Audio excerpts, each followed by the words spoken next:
मुस्लिम league नून के कायद नवाज शरीफ ने कहा है कि अगर पीडीएम की क़यादत राजी है तो मुझे फौरी इलेक्शन करवाने पर कोई एतराज़ नहीं।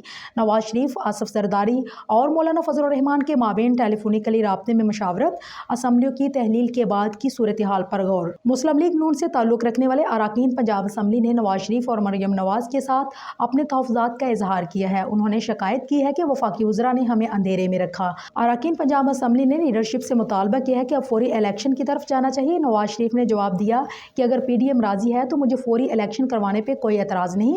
अतलात के मुताबिक नवाज शरीफ, आसिफ जरदारी और मौलाना फजल रहमान के माबेन टेलीफोनिकली राब्ते में मशावरत की गई। ये कहना है रिपोर्टर शहबाज मियाँ का। शहबाज मियाँ ने कहा है कि मुस्लिम लीग नून और पीडीएम को इमरान खान की जानिब से 3 सरप्राइज मिले हैं। पंजाब असम्बली में 186 वोट पूरे हो गए। नून लीग ने दावों के बावजूद हाई कोर्ट में कानूनी रास्ता नहीं अपनाया। उनके वकील ने अदालत में एतमाद के वोट को तस्लीम कर लिया। लीगी रहनुमाओं के मुताबिक परवेज इलाही ने नाराज अरकान असम्बली को हल्फ दिया था कि वो असम्बली नहीं तोड़ेंगे, मगर उन्होंने असम्बली तोड़ दी।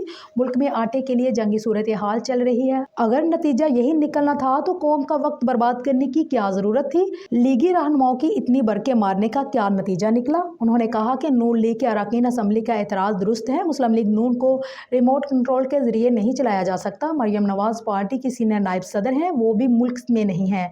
नून लीग इस वक्त एक पार्टी के बजाय शरीफ खानदार की प्राइवेट कंपनी बन चुकी है। नून लीग की जानिब से पंजाब असम्बली के अरकान को तोड़ने की कोशिश हुई। आइंदा इलेक्शन में नून लीग की जानिब से टिकट की ऑफर भी की गई है, मगर ये कोशिशें कामयाब नहीं हो सकें।